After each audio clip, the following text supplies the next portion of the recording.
अभी तो मैंने तुमसे बदला लेना है। कराची तुमने मेरे होटल का दरवाजा तोड़ा, मैं और मेरी एहलिया होटल के अंदर तुम मेरी चादर और चारदीवारी का तकद्दस पामाल करो, मैं तुम्हें छोड़ दूं। इसका मतलब है कि मेरी नसों में अवान खून नहीं है, बगैरत खून है।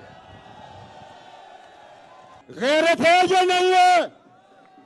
जो गैरतमंद होते हैं, बेटियों बहनों वाले होते हैं, वो किसी की बेटी का दरवाजा नहीं तोड़ते, वो किसी की बेटी को जेलों में नहीं डालते।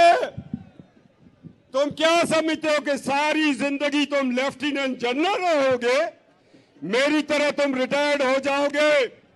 ना मुश्किलें पैदा करो नजफ हमीद पटवारी के लिए, ना मुश्किलें पैदा करो अपने दामाद के लिए, ना मुश्किलें पैदा करो ब्रिगेडियर फारूक की बेटी के लिए।